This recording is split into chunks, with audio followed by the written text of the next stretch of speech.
ہے دین میں بلائی دنیا و آخرت کی مفتی میں قاسمی ہم صبر کا رہنما ہے۔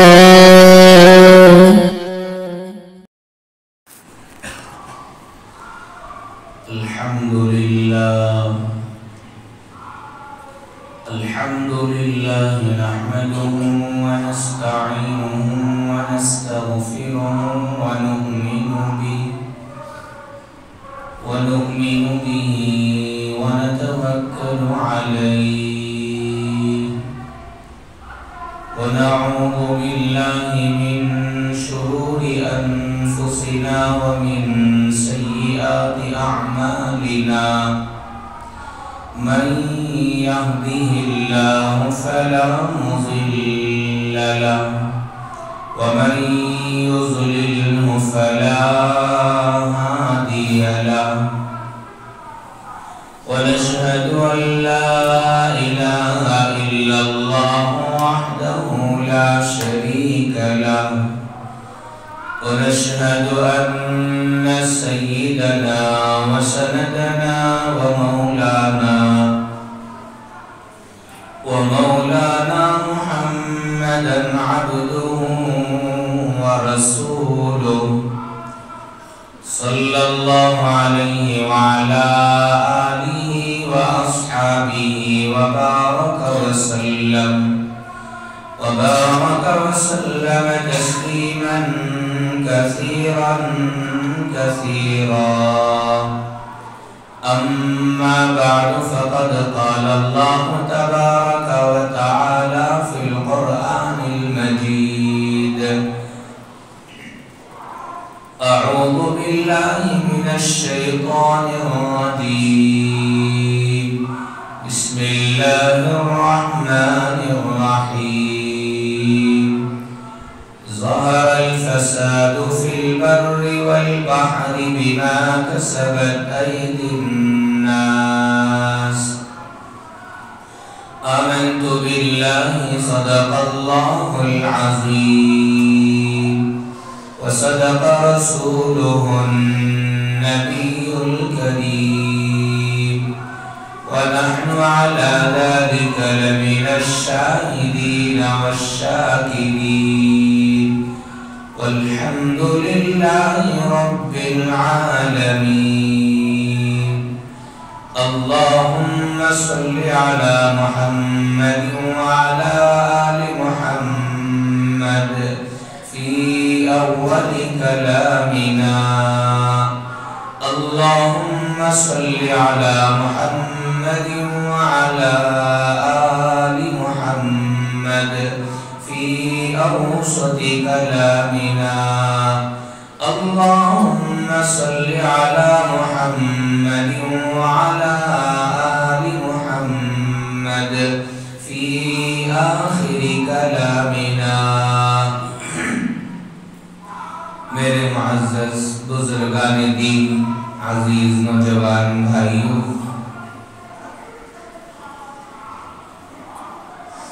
گزشتہ جمعہ آپ حضرات کے سامنے جس عنوان پر بات کی گئی تھی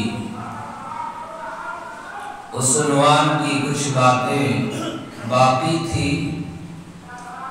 جن باتوں کو انشاءاللہ آج کی جمعہ میں آپ حضرات کے سامنے تفصیل کے ساتھ مکمل رکھنے کی کوشش کی جائے گی۔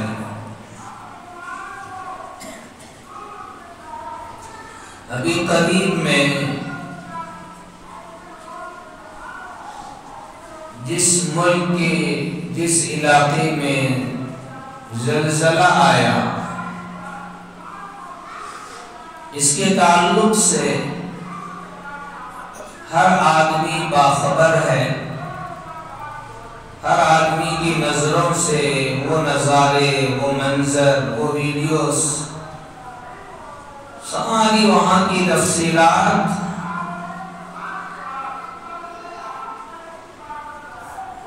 دنیا بھر کا دنیا کے ہر ملک کا انسان اپنے گھر بیٹھے دیکھ رہا ہے۔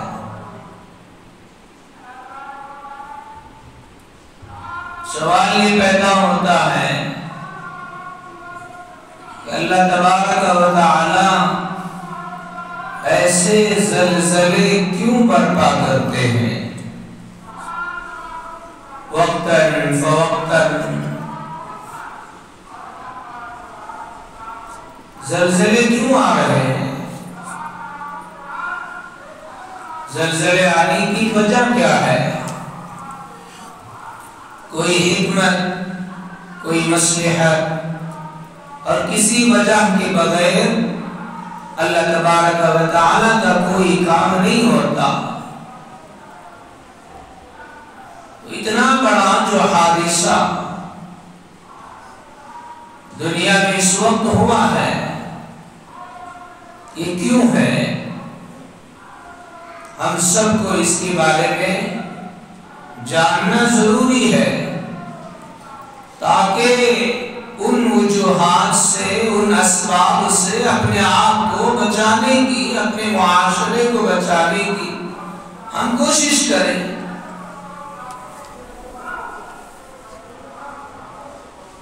حضرت عائشہ ام المؤمنین، حضرت عائشہ رضی اللہ تعالی عنہا سے کسی نے پوچھا، امی جان زلزلے کیوں آتے ہیں؟ زلزلے آنے کے پیچھے کیا وجہ ہوتی ہے؟ امی جان عائشہ صدیقہ رضی اللہ تعالی عنہا نے فرمایا، جب عورتیں غیر محرم مردوں کے سامنے ننگی ہونے کو شرم محسوس نہ کریں، یعنی زنا عام ہو جائے، اور جب معاشرے کے اندر شراب عام ہو جائے، جب معاشرے کے اندر موسیقی، میوزک، گانا بجانا عام ہو جائے، تو اللہ پاک ایسے وقت میں زلزلے برپا کرتے ہیں۔ ایک جلیل القدر صحابی ہیں حضرت عبداللہ بن مسعود رضی اللہ تعالی عنہ، حضرت نے بڑی عجیب بات فرمائی۔ حضرت عبداللہ بن مسعود رضی اللہ تعالی عنہ نے فرمایا، جس قوم کے اندر دو گناہ، زنا اور سود عام ہو جائے، سمجھ لو کہ وہ قوم اپنے آپ کو اللہ کے عذاب کے لینے کے لیے تیار کر رہی ہے۔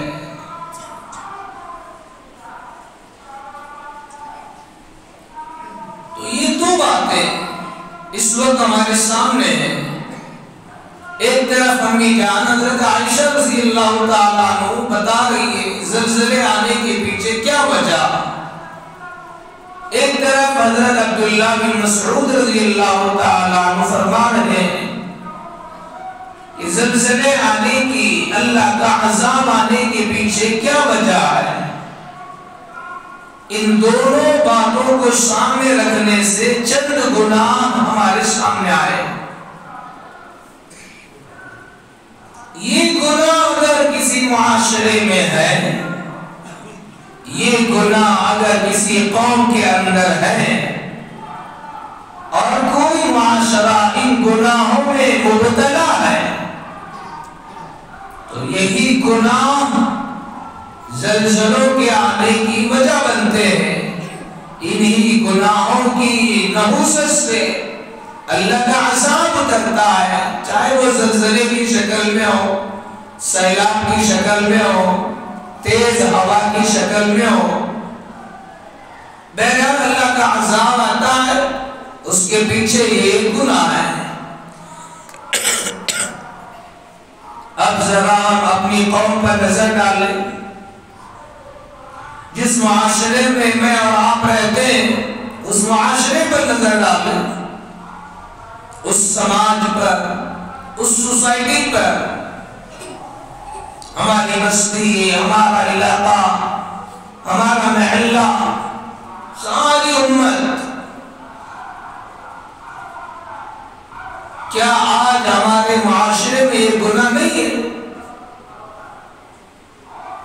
کیا آج ہمارا بھائی، کیا آج ہماری بہن، کیا آج ہماری بیٹیاں ان گناہوں میں مبتلا زندگی نہیں گزار رہی؟ سب سے پہلا گناہ بتایا زنا،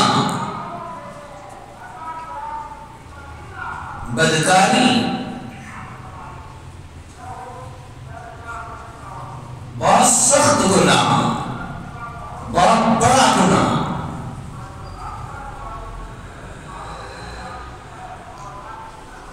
یہ گناہ امت میں عام ہے، تیزی کے ساتھ زنا کے واقعات ہمارے سامنے، شادی شدہ، غیر شادی شدہ، بالغ، نابالغ، مرد، عورت، جوان، بوڑھا، پڑھا لکھا، جاہل، ہر ایک تیزی کے ساتھ زنا کے گناہ میں مبتلا ہوتے جا رہے ہیں۔ یہ زنا، یہ بدکاری جس کو شریعت نے حرام رکھا ہے، ناجائز بتایا ہے، آخر معاشرے میں یہ گناہ کیسے جنم لیا اور آج اتنا عام ہو گیا کہ چھوٹی سی چھوٹی بچیاں بھی، کم عمر لڑکیاں آج اس گناہ سے محفوظ نہیں ہیں۔ بیٹیاں ان گناہوں میں مبتلا ہیں، ماں باپ کو اس کی کوئی خبر نہیں ہے، بہنیں اس گناہ میں مبتلا ہیں، بھائیوں کو اس کی خبر نہیں ہے، چھوٹے اس گناہ میں مبتلا ہیں، بڑوں کو اس کی خبر نہیں ہے۔ ہمیں سوچنا ہے اتنا بڑا گناہ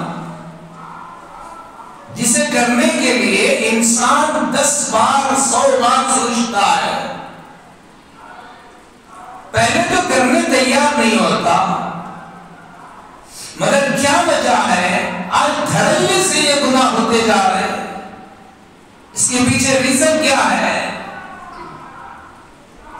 اچھی طرح سمجھ لے، اس زنا کو معاشرے میں عام کرنے کے لیے اسلام دشمنوں نے چند ہتھیار کو اپنایا اور ان راستوں سے امت مسلمہ کو زنا کے جیسے گندے عمل میں، حرام اور کبیرہ گناہ میں مبتلا کیا۔ اس میں سب سے پہلی چیز بے حیائی، حیا نام کی چیز ختم ہو گئی ہے۔ عورت کس سے پردہ کرے، کس سے پردہ نہ کرے، کس کے سامنے چہرہ کھولے، کس کے سامنے چہرہ چھپائے، سب ختم ہو چکا ہے۔ شوہر کے علاوہ غیر محرم مردوں کے سامنے جانے کے لیے آج عورتیں اپنے جسموں کو بنا کر سوار کر نکالتی ہیں۔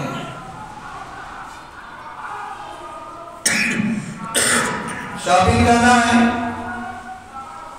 سودا خریدنے کے لیے جا رہی ہے بازار کو، کپڑے خریدنے کے لیے بازار جا رہی ہے، گھر کی چیزیں خریدنے کے لیے بازار جا رہی ہے، بازار کے جس دکان سے تجھے چیز خریدنا ہے، بازار کے جس دکان سے تجھے کپڑا خریدنا ہے، بازار کے جس دکان سے تجھے سودا خریدنا ہے، مجھے بتا دکان میں بیٹھ کر کپڑا بیچنے والا، دکان میں بیٹھ کر سودا بیچنے والا کیا تیرا بھائی ہے، تیرا باپ ہے؟ اس کا تجھ سے کیا رشتہ؟ اس کے سامنے جاتی ہے تو اپنے آپ کو میک اپ سے سجا کر، اپنے ہونٹوں کو لپسٹک سے سجا کر اور اپنے چہرے کو بنا کر سنوار کر، اس کو توڑ کر تھاپ کر خوشبوئیں لگا کر چہرے کو کھلا رکھ کر شاپنگوں میں آج عورتوں کی بھیڑ ہے یا نہیں ہے؟ کیا وجہ ہے؟ کیوں بندہ سوار کر کے شاپنگ کو جا رہی ہے؟ کیا یہ زنا کی دعوت نہیں دیتا ہے؟ کیا یہ دکان میں بیٹھ کر چیزیں بیچنے والے کے دلوں کو خراب نہیں کرنا ہے؟ کیا ان کے خیالات کو خراب کرنے کی وجہ اور ذریعہ نہیں ہے عورت؟ اسلام نے عورتوں کو سجنے کے لیے، اسلام نے عورتوں کو میک اپ کرنے کے لیے اور بن کر سور کر رہنے کے لیے صرف ایک جگہ اجازت دی ہے، وہ ہے اس کا شوہر۔ شوہر کو خوش کرنے کے لیے، شوہر کا دل اپنی طرف مائل کرنے کے لیے اچھے سے اچھے کپڑے پہن سکتی ہے، زیورات پہن سکتی ہے، بن سور کر خوشبو لگا کر اپنے شوہر کے سامنے آ سکتی ہے۔ یہ جائز راستہ ہے، لیکن یہ معاملہ الٹا ہو گیا آج۔ شوہروں کے سامنے کوئی سج کر آنے تیار نہیں، شوہروں کے سامنے کوئی بننے تیار نہیں، غیر محرم کے پاس جا رہی ہے، 1 گھنٹہ تیاری میں لگاتی ہے۔ شادی کا فنکشن جانا ہے، گھنٹوں پہلے ڈریس، میک اپ کی چیزیں، سارے زیورات، اسکول میں جانا ہے، وہاں کے فنکشن میں جانا ہے، بازار میں شاپنگ کے لیے جانا ہے۔ یہ ساری جگہوں پر جانے کے لیے عورت اپنے آپ کو بنا کر سوار کر نکالتی ہے، بے حیائی کے کپڑے پہنتی ہے، آدھا جسم چھپا ہے، آدھا جسم کھلا ہے۔ راستوں پر آپ کو کتنی عورتیں، کتنی آج لڑکیاں ایسی لباس میں ملتی۔ سب سے پہلی چیز بے حیائی۔ جب سے ہماری بہن، ہماری بیٹی، ہماری ماں گھر سے بے پردہ ہو کر نکلنا شروع کیا، جب سے ہماری امت کی، ہماری مسکرات بے حیائی کے کپڑے پہننے کے لیے آ گئی اور بے حیائی والے کپڑے پہن کر باہر نکلنا شروع کیا، اس دن سے معاشرے میں زنا کے گناہ کو راستہ کھل گیا۔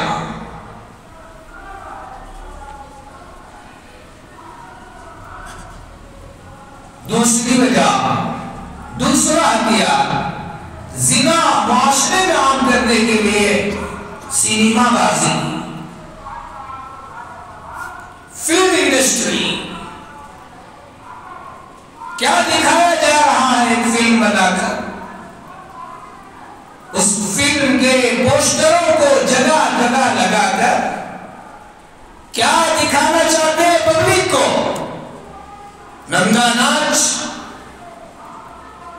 تھیٹر کی 4 دیواری میں بیٹھ کر دیکھتا ہے۔ فلم بنانے والا، فلم میں ایکٹنگ کرنے والا پیسوں کی خاطر کر رہا ہے، یہ مفت میں پیسے دے کر کے بے حیائی کو دے کے آیا، معاشرے میں اس کو عمل جامہ پہنا کے چھوڑ دیا۔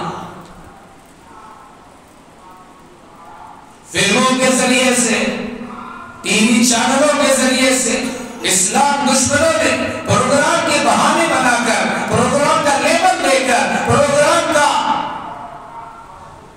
میدان سوار کر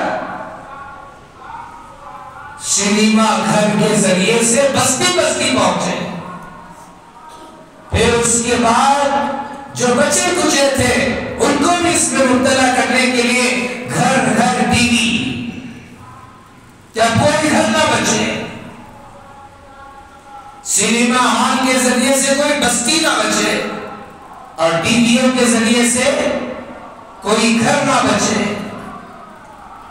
اب ہر گھر میں ٹی وی کے اندر کیا پروگرام چل رہا ہے؟ فلمیں دکھائی جا رہی ہیں اور فلاں سیریل دکھائے جا رہے ہیں، اس کے ذریعے سے بے حیائی کو معاشرے میں عام کیا جا رہا ہے۔ ننگا ناچ دکھا کر لوگوں کو، سامنے والے کو زنا کی دعوت دی جا رہی ہے، زنا پر آمادہ کیا جا رہا ہے، زنا کے راستے اس کے لیے کھول کے دیے جا رہے ہیں۔ اتنا ہی بس نہیں کیا، جب بستی اور گھر ان کے قبضے میں آیا تو اب تیسری چیز پر ہاتھ ڈالا، وہ ہے کہ کسی طرح فرد تک بھی یہ چیز پہنچانا چاہیے، اس کے لیے موبائل کو ایجاد کیا گیا۔ یہ موبائل کیا ہے؟ کالنگ کے لیے، صرف بات کرنے کے لیے،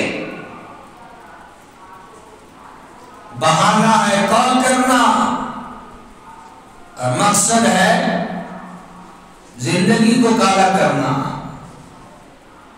آخرت کو کالا کرنا، دل کو کالا کرنا۔ بستیوں کی بستیاں اجڑ گئی سینما ہالوں کے ذریعے سے، گھروں کے گھر برباد ہو گئے ٹی ویوں کے ذریعے سے۔ اب نمبر آیا ہے فرد کو برباد کرنا ہے، اس کے لیے موبائل۔ گھر کے اندر اگر 10 افراد ہیں، گھر میں 10 موبائل ہیں۔ گھر میں 5 افراد ہیں، ہر ایک کے پاس موبائل ہے۔ گھر میں 2 فرد ہیں، دونوں کے پاس موبائل ہے۔ بیٹی اپنے روم میں بیٹھ کر کے موبائل یوز کرتی ہے، بیٹا اپنے کمرے میں بیٹھ کر موبائل یوز کرتا ہے، میاں بیوی اپنے کمرے میں بیٹھ کر موبائل یوز کر رہے ہیں، بہن اپنے کمرے میں بیٹھ کر موبائل یوز کرتی ہے، بھائی اپنے کمرے میں بیٹھ کر کے موبائل یوز کرتے ہیں۔ سارے کے سارے گھر کے افراد موبائل کے اندر اپنی من چاہی زندگی گزار رہے ہیں اور اپنے سارے ارادے اور خواہشات موبائل کے راستے سے پورا کر رہے ہیں۔ سچ ہے یا جھوٹ ہے؟ کیا مقصد ہے؟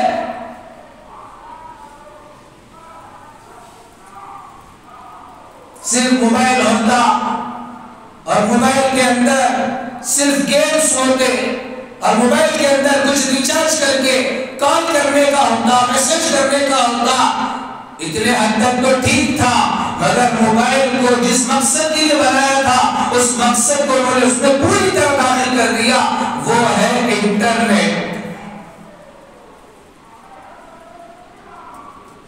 حضرت مولانا پیر ذوالفقار صاحب نقشبندی دامت برکاتہم اس زمانے کے بڑے اولیاء اللہ میں ان کا شمار ہوتا ہے۔ ان کا چہرہ دیکھ کر لوگوں کو خدا یاد آتا ہے۔ حضرت نے انٹرنیٹ کی تشریح کی ہے۔ یہ کیا چیز ہے انٹرنیٹ؟ انگریزی میں انٹر کہتے ہیں داخل ہونے کو، انٹری مارو۔ انٹر کہتے ہیں داخل ہو جاؤ، اور نیٹ کہتے ہیں جال کو۔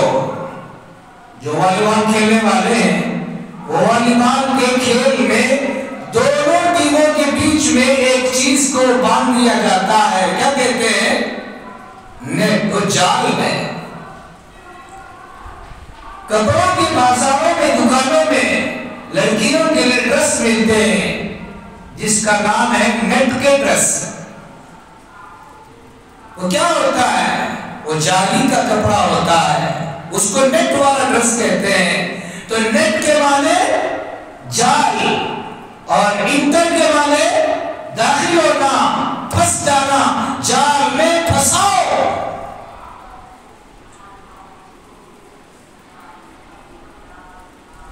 گھر کا گھر جال میں پھنسا ہوا ہے، نکلنے تیار نہیں۔ اس کے بغیر زندگی گزارنے تیار نہیں. رات کے 12 بجے اگر ہمارا نیٹ ختم ہونے والا ہے، ڈاک ختم ہونے والا ہے، تو 10 بجے نیکسٹ ڈے کا پیکیج چلا کے تیار ہے. کھانا نہ ہو زندگی گزرے گی، پانی نہ ملے زندگی گزرے گی، پہننے کے لیے کپڑا نہ ملے زندگی گزرے گی، رہنے کے لیے گھر نہ ہو زندگی گزرے گی، اور پڑھنے کے لیے پڑھائی کی کتابیں نہ ہو زندگی گزرے گی. آج اتنے خطرناک طریقے سے ہم نے جالوں میں اپنے آپ کو پھنسا لیا کہ لمحے تک بغیر انٹرنیٹ کے زندگی نہیں گزر سکتے. نشہ چڑھا ہے، جال میں ایسے پھنسے کہ نکل نہیں سکتے. ماں کی ذمہ داری تھی اولاد کی تربیت کرنا. جب سے یہ انٹرنیٹ آیا وہ اولاد کی تربیت کیا کرے، وہ خود پھنسی ہوئی ہے جال میں. باپ کی ذمہ داری تھی کما کے بیوی بچوں کی پرورش کرنا، انتظام سنبھالنا، گھر کا ذمہ داری کو پورا کرنا. جب سے یہ انٹرنیٹ کا زمانہ آیا، آج لاکھوں ہزاروں نوجوان اس انٹرنیٹ کے اندر مبتلا ہو کر جال میں پھنس کر نہ کمائی کا ان کا دل ہے، نہ محنت کرنے کو ان کا جی ہے، نہ کوئی باہر جانے کے لیے ان کے دل ہے، کچھ بھی کرنے کے لیے تیار نہیں. بس نیٹ آن کرو اور اپنے آپ کو پھنسا کے رکھو.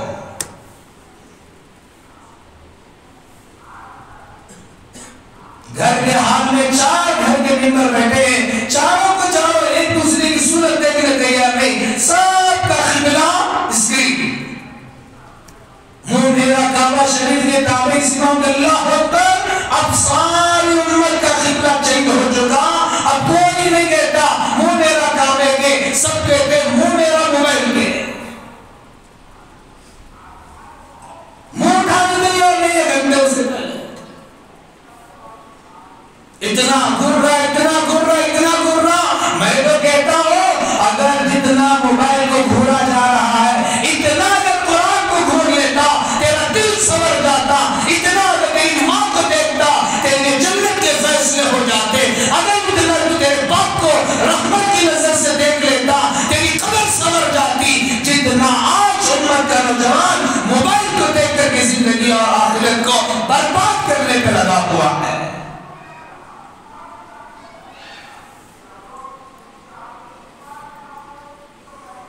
یہ ہتھیار ہے امت کے ہر فرد کو زنا میں مبتلا کرنے کے، آسانی کے ساتھ. آج ہماری لڑکیاں غیروں کے ساتھ بھاگنے کے لیے پورے جوش و خروش کے ساتھ تیار ہیں. حرام کا راستہ اپنانے کے لیے پورے جوش کے ساتھ تیار ہے. حلال راستے پر بلاتے ہیں، آنے کے لیے زبردستی بھی تیار نہیں. کیا ذریعہ ہے؟ انٹرنیٹ. دنیا کے ایک کونے میں بیٹھا ہے، دنیا کے دوسرے کونے کے انسان سے رابطہ ہو رہا ہے. یہاں کی لڑکی، وہاں کا لڑکا، بے حیائی جو چاہے دیکھو، سب میدان تمہارا ہے. تو میرے بھائیو، یہ زنا جس کی حرمت، جس کا حرام ہونا قرآن نے بتایا، حدیث نے بتایا، اتنا ہی زیادہ یہ زنا کا گناہ آج معاشرے کے اندر عام ہو گیا ہے. دوسرا گناہ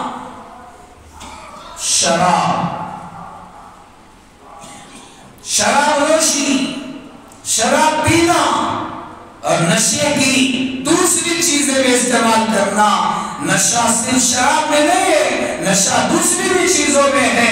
آج معاشرہ اور سماج کا ایک بڑا حصہ شراب کا بھی عادی ہے، اور شراب کے علاوہ دوسری نشے کی چیزوں کا بھی عادی بنا ہوا ہے، جس کے بارے میں قرآن نے اعلان کر دیا، یا ایھا الذین آمنوا انما الخمر والمیسر والانصاب والازلام رجس من عمل الشیطان فاجتنبوه لعلکم تفلحون۔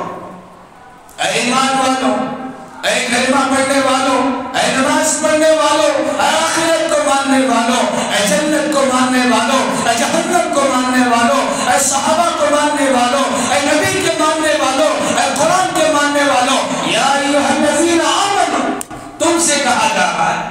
دوسری قوم کیا کر رہی ہے اس سے ہمارا کوئی واسطہ نہیں ہے، ہمیں فکر ہماری قوم سے، ہمیں فکر ہمارے بھائی سے، ہمیں فکر ہمارے معاشرے سے، ہماری فکر ہماری سماج سے ہے۔ ہمارا سماج بن جائے، ہمارا سماج سدھر جائے، ہمارا سماج صحیح راستے پہ آ جائے، اسی کے لیے باتیں ہیں، اسی کے لیے تقاریر ہے، اسی کے لیے جمعے کے بیانات ہیں۔ قرآن ایمان والوں سے کہہ رہا ہے یا ایھا الذین آمنوا، مجھ سے آپ سے معاشرے کے ایمان والے بھائیوں سے قرآن کہہ رہا ہے کیا؟ انما الخمر شراب والمیسر جوا والانصاب مورتیاں والازلام جوئے سے بھرے تیر، یہ سب کیا ہے؟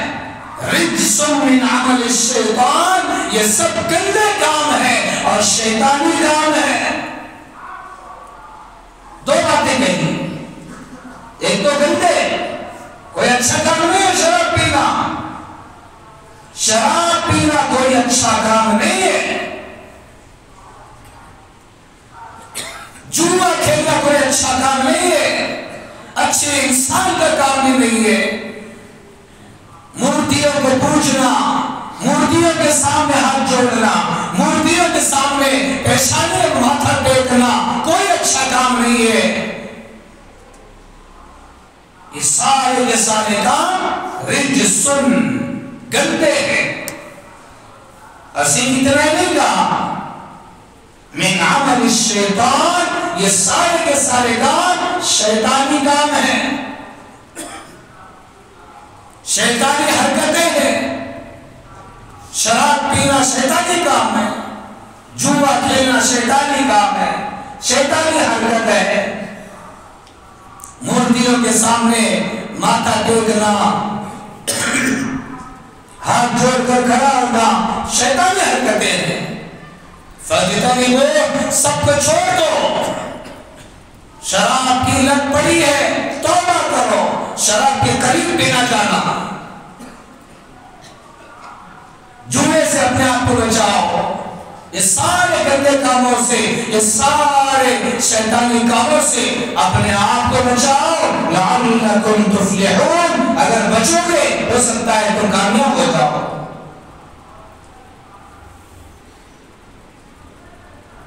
شراب کوئی معمولی گناہ نہیں ہے، سارے گناہوں کی اصل، سارے گناہوں کی جڑ شراب ہے۔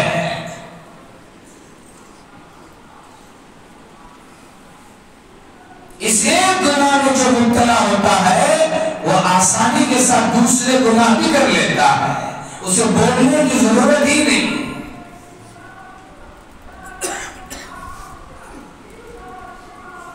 حدیث پاک میں آتا ہے جب ایمان والا مسلمان شراب پینے کے لیے شراب سے بھرے گلاس کو، بوتل کو ہاتھ میں لیتا ہے، اندر سے اس کا ایمان کہتا ہے، قسم دے کر کہتا ہے تو اسے میرے قریب نہ لا، میرے قریب اس چیز کو نہ لے گا، اس لیے کہ میں یعنی ایمان اور یہ گندی چیز یعنی شراب دونوں ایک جگہ نہیں رہ سکتے۔ یہ شراب پینے والے مسلمانوں سے اس کا اندر کا ایمان کہتا ہے، ایمان کے بولنے کے بعد بھی اگر کوئی زبردستی شراب کو اپنی حلق کے نیچے اتارتا ہے اللہ کے نبی صلی اللہ علیہ وسلم نے فرمایا شراب کے اندر جاتی ہی اس کا ایمان بدک کر اس سے بھاگ جاتا ہے، 40 دن تک واپس لوٹ کے نہیں آتا۔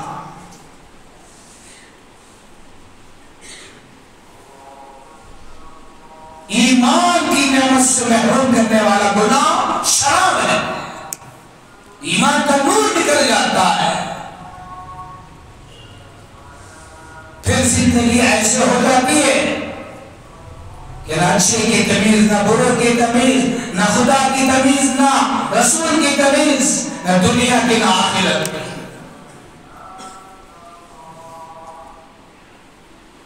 شراب پینا انسان کو اس حال میں لا کے کھڑا کرتا ہے کہ اس کی عقل میں اس کے ساتھ دینے کے لیے تیار نہیں ہوتی۔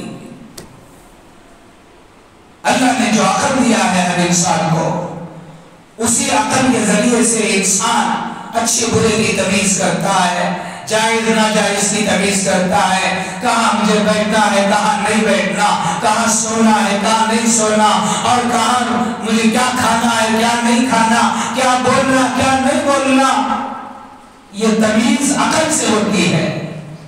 جب انسان شراب پیتا ہے، اللہ کے حرام کی ہوئی چیز کو اپناتا ہے، تو عقل بھی اس کی دشمن ہو جاتی ہے، عقل بھی پھر اس کا ساتھ نہیں دیتی۔ پھر کیا ہوتا ہے؟ شرابی شراب پینے کے بعد اس کی پاس اتنی بھی تمیز نہیں ہوتی، مجھے کہاں بیٹھنا کہاں نہیں بیٹھنا، کہاں سونا کہاں نہیں سونا۔ چنانچہ بہت سارے شرابیوں کو آپ نے دیکھا ہوگا نالیوں میں پڑے ہیں، گندی کچروں کی جگہ پر سوئے ہوئے ہیں، راستوں پر پڑے ہوئے ہیں،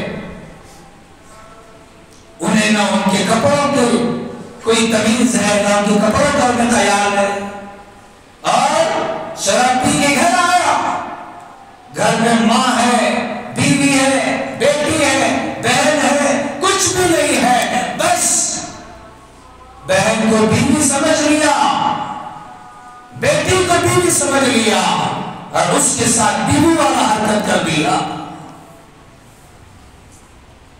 شراب پینے کے بعد انسان کی عقل اس کا ساتھ نہیں دیتی، پھر اس سے دوسرے گناہ ہوتے ہیں۔ یہ جڑ ہے، دوسرے گناہوں کے جنم دینے کے لیے یہ جڑ ہے۔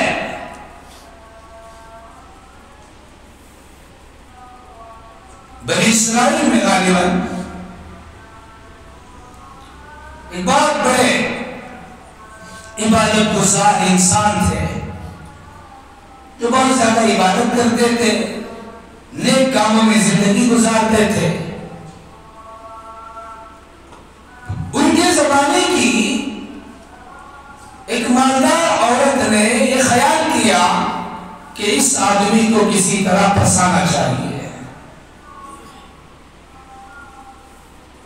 چنانچہ اپنے نوکر کے ذریعے سے ان کے پاس یہ کہنا بھیجا کہ جاؤ جا کر ذرا یہ بول کے آؤ کہ ہمارے گھر میں ہمارے گھر کی جو مالکن ہے اس کی طبیعت صحیح نہیں ہے، تھوڑا سا آپ کچھ پڑھ کے دم کر دیں، اس کی طبیعت صحیح ہو جائے گی۔ چنانچہ وہ گئی اور جا کر کے اس نیک آدمی کو، عبادت گزار آدمی کو جب یہ بات کہا تو فوراً تیار ہو گئے، گھر میں آئے۔ گھر میں آنے کے بعد وہ عورت اس آدمی کو بٹھا کر 3 چیزیں سامنے رکھی اور 3 آپشن سامنے رکھے۔ اس عورت کے گھر میں ایک چھوٹا سا بچہ تھا، بچے کو سامنے لا کے رکھا، ایک گلاس میں ایک باٹل میں شراب لا کے رکھا اور اپنے آپ کو بنا سوار کر سامنے لا کے بٹھا لیا اور کہا دیکھو تمہارے سامنے 3 کام ہیں، تینوں میں سے کوئی ایک کرو تم بچ جاؤ گے، ورنہ میں تمہیں نہیں چھوڑوں گی۔ یا تو بچے کو قتل کرو یا میرے ساتھ مقابلہ کرو، یا پھر تمہارے سامنے شراب کی باٹل ہے وہ شراب پی لو۔ کوئی ایک کام کرو گے میں تمہیں نجات دے دوں گی، باہر چھوڑ دوں گی۔ جب اس عورت نے اس آدمی کے سامنے، اس عبادت گزار عابد کے سامنے یہ 3 چیزیں رکھی اور یہ 3 کام کرنے کی ترغیب دی، اس نے سوچا قتل کرنا تو بہت بڑا گناہ ہے، وہ بھی چھوٹا سا بچہ، نہیں کرنا چاہیے۔ اس کا دل گوار نہیں کیا۔ پھر سوچا دوسرا کام جو میرے سامنے ہے وہ ہے اس عورت کے ساتھ منہ کالا کرنا، یہ تو زنا ہے، یہ تو اور بھی بڑا گناہ ہے، نہیں کرنا چاہیے۔ اس کے بعد سوچا شراب پینا اس میں اتنا کوئی مسئلہ نہیں ہے، پی لیں گے، تھوڑی دیر نشہ رہے گا پھر اچھا جائیں گے۔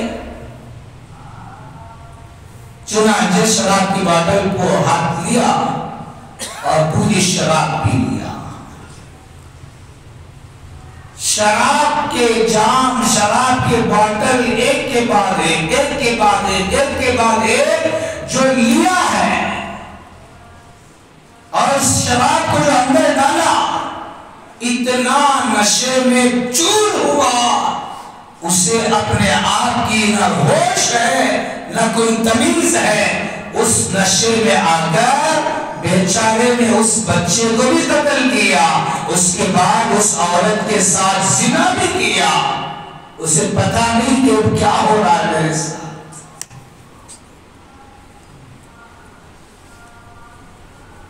گناہ کیا تھا، اس کے نتیجے میں 2 گناہ الگ سے ہوئے، نہ چاہتے ہوئے، بغیر ارادے کے، بغیر دعوت کے 2 گناہ خود سے کیا ہے۔ آج نوجوان شراب کی بھی عادی ہے، اور اگر کوئی اپنے آپ کو شراب سے بچاتا ہے تو اس سے ہٹا، اس کا بدن اس میں مبتلا ہو رہا ہے، وہ ہے نشے کی چیزیں، ڈرگس، اور بہت سارے انجیکشن کی شکل میں نکلے ہیں، سونگنے کی چیزیں نکلی ہیں، پتہ نہیں آنا پتا، ہمیں تو اس کے نام تک نہیں پتا۔ یہ ساری چیزوں کی عادی آج ہماری قوم کے نوجوان مبتلا ہیں، اس کے بغیر ان کی زندگی نہیں گزر رہی۔ وہ نشے کی چیزیں لیتے ہیں، پھر اس کے بعد تمیز نہیں ہوتا، ان کو بول دو کسی کو قتل کرنا ہے وہ دھیرے سے جا کے قتل کریں گے، کسی کا مرڈر کرنا ہے وہ دھیرے سے جا کے مرڈر کریں گے، کسی کا ریپ کرنا ہے وہ دھیرے سے جا کے ریپ کریں گے۔ یہ ساری چیزیں معاشرے کے اندر تیزی سے بڑھ رہی ہے، اور یہ عناوین پر ایک ایک گھنٹہ بات ہو سکتی ہے، میں اشارہ دے رہا ہوں، مجھے اصل بات کرنا ہے۔ امی جان عائشہ صدیقہ رضی اللہ تعالیٰ عنہ نے فرمایا زلزلے امت پر کیوں آتے ہیں؟ اس کے گناہ میں سے ایک گناہ امت جب زنا میں مبتلا ہو جائے، اور دوسرا گناہ امت جب شراب پینے کے عادی ہو جائے، تیسرا گناہ امت جب معاشرہ جب میوزک کی عادت پڑ جائے اور گانے بجانے کی عادت اتنی اس کے اندر آ جائے کہ کوئی فرد اس سے نہ بچے، کوئی جگہ اس سے نہ بچے، وہ بھی ایک نشہ ہے۔ بہت سارے لوگ اپنے ہر کام کے کرنے کے ساتھ ساتھ ان کے کانوں میں میوزک کی آواز گونجتے رہنا، میوزک کی آواز آتے رہے گی، ان کا دماغ بھی صحیح کام کرے گا، دل بھی صحیح کام کرے گا، آنکھیں بھی صحیح کام کریں گی، اور پوری باڈی ان کی صحیح کام کرتی رہے گی۔ بس ڈرائیور ڈرائیونگ کر رہا ہے اور میوزک ڈالا ہے تو گاڑی آسانی سے چل رہی ہے، اس کی نیند بھول گیا، آرام بھول گیا، تھکان بھی نہیں معلوم، بس ڈرائیونگ پہ میوزک چاہیے، گانے بجانے چاہیے، اسی کے ساتھ آج گاڑیاں چل رہی ہے۔ بس چلانے والے بس ڈرائیور میوزک کے ساتھ ان کی ڈرائیونگ ہوگی، کار چلانے والے، ٹور پہ جانے والے، یہ جو ہمارے نوجوان دوستوں کی شکل میں ٹور پہ جاتے ہیں، کیا ہوتا ہے؟ یہاں سے نکل کے آپ کو بمبئی جانا ہے، یہاں سے نکل کے جانا ہے، کار کا سفر کرنا ہے، قرآن کی تلاوت کے ساتھ کار چل رہی ہے آپ کی، نبی کی نعتوں کے ساتھ کار چل رہی ہے آپ کی، علماء کے بیانات کے ساتھ آپ کی کار چل رہی ہے؟ نہیں، جمعے میں ایک بار سن لے نہیں ہوگی مغفرت، کاروں میں کی ہوتا ہے نہ قرآن رمضان میں سنا دینا ہو گیا، قرآن اس کے بعد نہیں سننا، نبی کی نعتیں نہیں، اس سے تو دور دور تک بھی واسطہ نہیں۔ تو کار میں 10 نوجوان دوست جا رہے ہیں، اور کیا ڈالا ہوا ہے اندر؟ کس چیز کی آواز گونج رہی ہے؟ گانے بجا رہے ہیں، سب ناچ رہے ہیں، سب تماشے کر رہے ہیں، اور اپنے جسموں کو جھما رہے ہیں، جھوم جھوم کر کے ریپیٹ کرتے ہوئے سفر ہو رہا ہے۔ لا حول ولا قوت الا باللہ۔ تمہارے اس حرکت کے ساتھ سفر کرتے کرتے اللہ نہ کرے ایکسیڈنٹ ہو گیا، سارے کے سارے کار میں بیٹھنے والے مسافرین اسی وقت اللہ کے حوالے ہو گئے۔ مجھے بتاؤ، رب کے سامنے کھڑے ہو کر کیا جواب دے؟ کس حالت میں موت آئی ہے؟ گانے سنتے ہوئے، میوزک سنتے ہوئے؟ کون بچا ہے؟ کون سی جگہ ایسی ہے جہاں آپ میوزک نہ چل رہی ہو؟ پیٹرول ڈلانے کے لیے پیٹرول بن جاؤ، میوزک چل رہی ہے۔ کپڑے خریدنے کے لیے دکان جاؤ، شاپنگ مال جاؤ، میوزک چل رہی ہے۔ سفر کرنے کے لیے بسوں میں جاؤ، گانے بجانے چل رہے ہیں۔ کہاں چھوڑا ہے؟ ارے اس سے ہٹ کر اتنا میوزک کا دیوانہ ہو گیا آج ہمارا بھائی، فون کوئی کرے، کرنے والے کو بھی میرا گانا کیسے سنا؟ میں کسی کو فون کیا، وہ اپنے فون میں گانا سیٹ کیا ہے، میوزک سیٹ کیا ہے، خود نہیں سن رہا، دوسروں کو سنا رہا ہے۔ دوسرے کے سننے کا گناہ رکھنے والے کے لیے، اور خود تو رکھا ہی ہے۔ کوئی دوسرا فون کیا، رنگ ٹون پہ گانے بج رہے ہیں، رنگ ٹون پہ ایک سے ایک میوزک آ رہی ہے۔ کیا ملے گا؟ ارے فون کا رنگ 1 منٹ بھی نہیں بجتا ہے، اس کے لیے بھی تمہیں گانا ہونا، اس کے بغیر فون کے رنگ نہیں سن سکتا، اس کے بغیر فون نہیں اٹھا سکتا۔ ہمیشہ چلتے پھرتے اٹھتے بیٹھتے، آج تو بلوٹوتھ ہے اور وہ ایئر فون ہے، پتہ نہیں کیا کیا چیزیں آ گئی ہے، چلتے پھرتے کانوں پہ لگا رہا ہے، جھومتا ہوا جا رہا ہے۔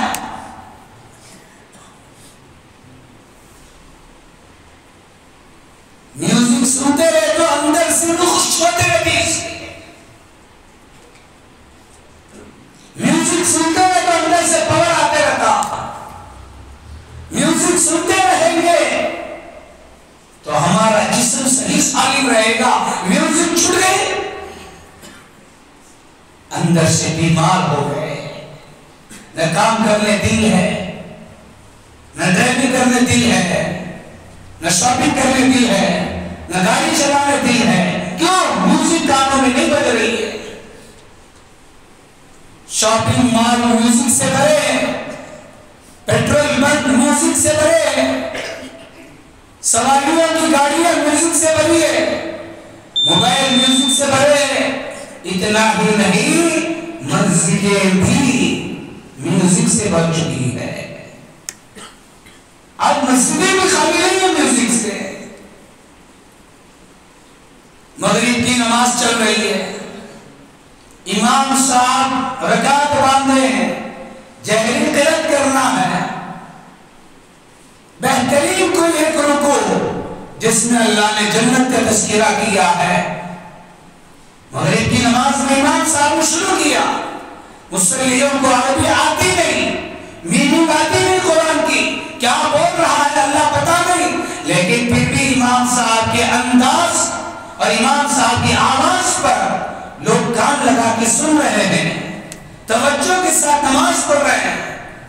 اپنے دل دماغ کو قرآن کی تلاوت پر لگانے کی کوشش میں ہے.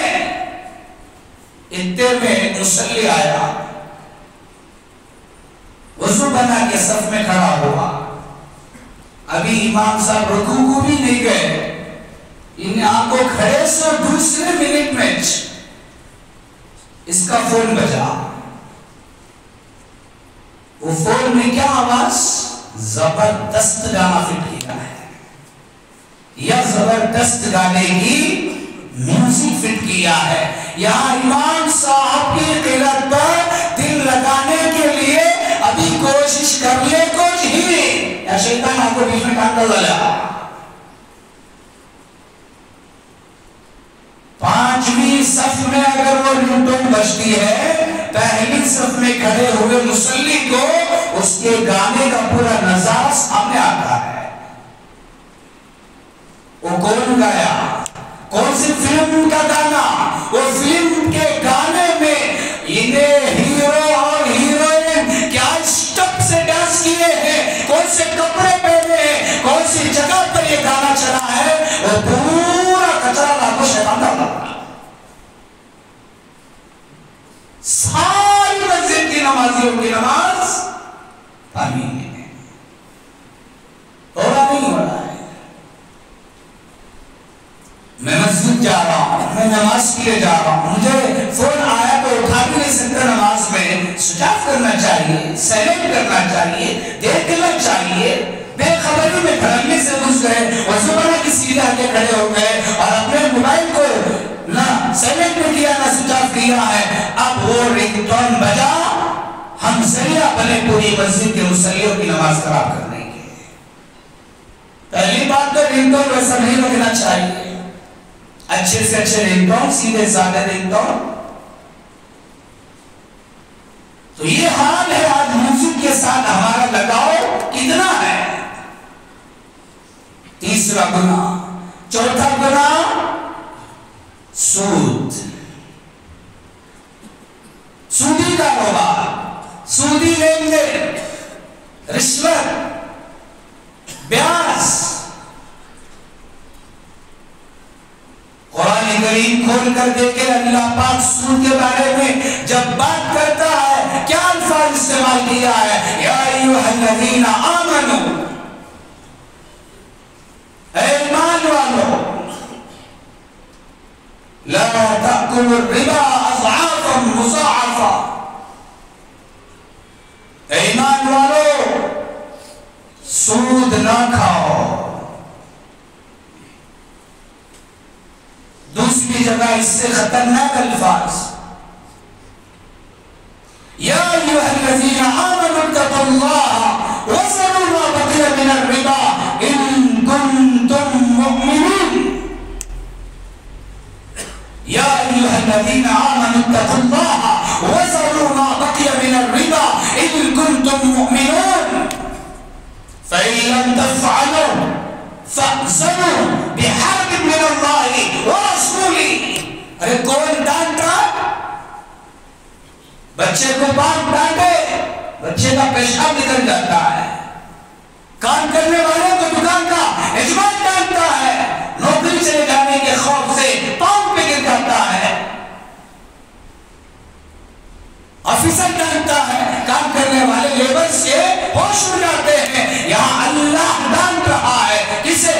مجھے اور آپ کو, امت کے ایمان والوں کو. کیا کہہ رہا ہے؟ اے ایمان والوں, اللہ سے ڈرو, سود کو چھوڑ دو, سودی لین دین کو چھوڑ دو, سود دینا, سود لینا, سود کھانا سب چھوڑ دو. وَذَرُوا مَا بَقِيَ مِنَ الرِّبَا. اگر تم ایمان والے ہو تو فَإِن لَمْ تَفْعَلُوا, میرے بولنے کے باوجود بھی اگر تم نے سود سے توبہ نہیں کیا, سودی کاموں کو نہیں چھوڑا, فَأْذَنُوا بِحَرْبٍ مِّنَ اللَّهِ وَرَسُولِهِ. سن لو, میری طرف سے جنگ کا اعلان ہے. میری طرف سے گئی, میرے رسول کی طرف سے بھی جنگ کا اعلان ہے. میں بھی تم سے جنگ کروں گا, میرا رسول بھی تم سے جنگ کرے گا. علماء سے پوچھ لینا, پوچھ لینا اماموں سے, علماء سے, مفتیوں سے, علامہ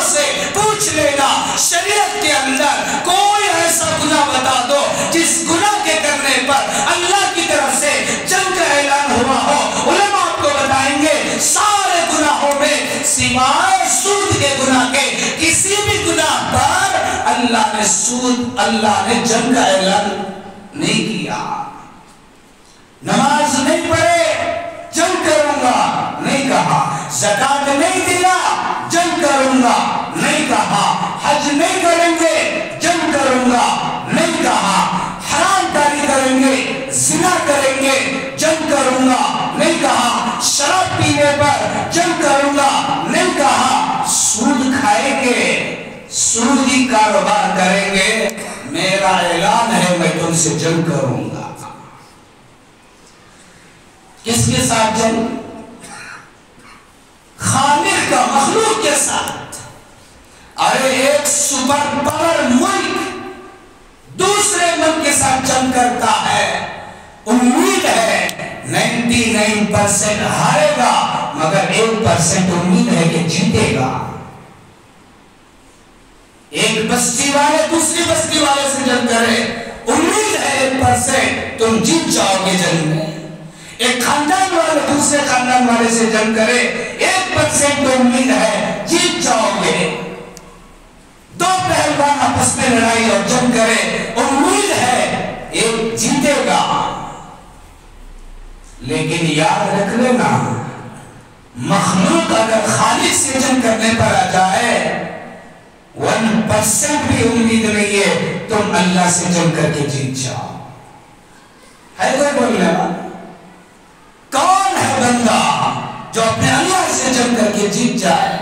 کون اللہ؟ جس نے زمینوں کو بنایا، جس نے آسمانوں کو بنایا، جس نے چاند کو بنایا، جس نے سورج کو بنایا، جس نے پرندوں کو بنایا، جس نے انسانوں کو بنایا، جنات کو بنایا، درختوں کو بنایا، پہاڑوں کو بنایا، سمندروں کو بنایا، جنت و جہنم کو بنایا، فرشتوں کو بنایا، لوح و قلم کو بنایا، عرش و کرسی کو بنایا۔ ایسے طاقتور اللہ سے کوئی بندہ جنگ کر کے جیت جائے، یہ ناممکن ہے۔ اگر جیتنے کی امید نہیں ہے تو پھر جنگ کے لیے تیار کیوں ہو رہے ہیں؟ چھوڑ دینا چاہیے۔ یا امید نہیں ہوتی ہے جیتنے کی، اس کام سے آدمی کیا کرتا ہے؟ پیچھے ہٹ جاتا ہے۔ 50 کلو کا موٹا اٹھاتا، اٹھانے کی طاقت ہے آکو اٹھا، اٹھانے کی طاقت نہیں ہے تو گھر میں جا کر بیٹھ جا۔ کئی کو طبیعت خراب کر لیتا، کئی کو ذلیل ہوتا لوگوں کے سامنے، کئی کو رسوا ہوتا، کئی کو لوگوں کے مذاق بننے کا ذریعہ ہوتا ہے۔ نہیں ہے تو 2 آپشن ہیں۔ اللہ کہہ رہے سود کا کام چھوڑ دو، نہیں چھوڑیں گے جنگ کروں گا۔ اس جنگ میں اگر ہم جیتنے کی امید رکھتے ہیں تو اس کام کو زندگی میں باقی رکھیں، اگر جنگ میں جیتنے کی امید نہیں ہے توبہ کر کے اس کام سے اپنی زندگی کو پاک صاف کر لیں۔ یہ ہے وہ گناہ جن گناہوں کے امت کے اندر اور معاشرے کے اندر آنے سے اللہ ایسے معاشرے پر اپنا عذاب زلزلے کی شکل میں برپا کرا کے تنبیہ کرتا ہے۔ یہ زلزلہ قیامت کا یاد دلاتا ہے، قیامت کی یاد تازہ کراتا ہے۔ یہ زلزلہ کچھ بھی نہیں، ایک زلزلہ قیامت کا آنے والا ہے۔ وہ زلزلہ اتنا پاورفل ہوگا، وہ قیامت کا زلزلہ اتنا پاورفل ہوگا کہ اس زلزلے کے اثر سے چاند اپنا نام و نشان ختم کر دے گا، سورج جو تنہا ساری دنیا کو بیک وقت روشنی دینے کی طاقت اپنے اندر رکھتا ہے، وہ قیامت کے زلزلے سے سورج بے نور ہو جائے گا۔ آسمان جو بغیر پلر اور ستون کے کھڑا ہے، کسی کے ہلانے سے نہیں ہلتا، کسی کے گھرانے سے نہیں گرتا، کسی کے اٹھانے سے نہیں اٹھتا، اتنا طاقتور آسمان جو اللہ نے بنایا۔ قیامت کا زلزلہ اتنا پاورفل ہے، اس قیامت کے زلزلے سے آسمان ٹوٹ کر کے نیچے گر جائے گا، پہاڑ سارا ہندوستان ملا کر سارے ہتھیار لے کر ایک پہاڑ کو ہلا کے تھوڑی دور آگے نہیں بڑھا سکتے، ایسے پاورفل پہاڑ بھی قیامت کے زلزلے کے پاور سے روئی کی طرح اڑ جائیں گے۔ یہ قیامت کا زلزلہ جب آتا ہے زمین اپنی پوری حیثیت کو ہلا کے رکھ دیتی ہے، پوری دنیا پریشان ہے، ترکی کا ایک علاقہ پریشان ہے، ترکی کا ایک کونا پریشان ہے۔ قیامت کا زلزلہ جب آئے گا ساری دنیا میں ہلچل مچا کے رکھ دے گا۔ اذا زلزلت الارض زلزالها واخرجت الارض اثقالها وقال الانسان ما لها، جب زمین قیامت کے اندر زلزلے کے اندر ہلا کے رکھ دی جائے گی۔ اذا زلزلت الارض زلزالها، جب اللہ قیامت کے دن زمین کو ہلا کے رکھ دے گا۔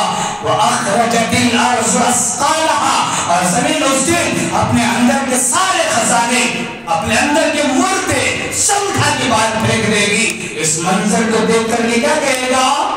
وقال الانسان ما لها، انسان کہے گا اس زمین کو کیا ہو گیا؟ اچھی تو تھی اب کیا ہو گیا اس زمین کو؟ ما لها، کیا ہو گیا اس زمین کو؟ یہی بات ترکی والے آج بول رہے ہیں، کیا بھی ہو گیا؟ رات میں اچھا سوئے تھے نا، خواب میں بھی نہیں سوچے تھے، کروڑوں مال لگا کر جو بلڈنگ بنائے وہ لمحہ میں ہمارے آنکھوں کے سامنے گرے گی، کیا بھی ہو گیا اس میں؟ کیا ہوا؟ کوئی کسی کو دیکھنے تیار نہیں، سب کو اپنی پریشانی ہے، کوئی کسی کی خبر لینے تیار نہیں، سب کو اپنی پریشانی ہے۔ قرآن کہتا ہے یہی حال قیامت میں ہوگا، یہ اس کی جھلکیاں ہیں، یہ اس کی یاد دلا رہی ہے۔ جب اسے سنبھال نہیں سکتے وہ اثر کو کیا سنبھالیں گے؟ ہوش میں آ جاؤ، نافرمانیوں سے توبہ کرو، پاکیزہ زندگی جو اللہ کے نبی نے ہم کو دی ہے اس زندگی پر ہم آ جائیں۔ اللہ تبارک و تعالیٰ سے دعا کریں اللہ ہم سب کو کہنے سننے سے زیادہ عمل کی توفیق عطا فرمائے۔ آمین وما علینا الا البلاغ۔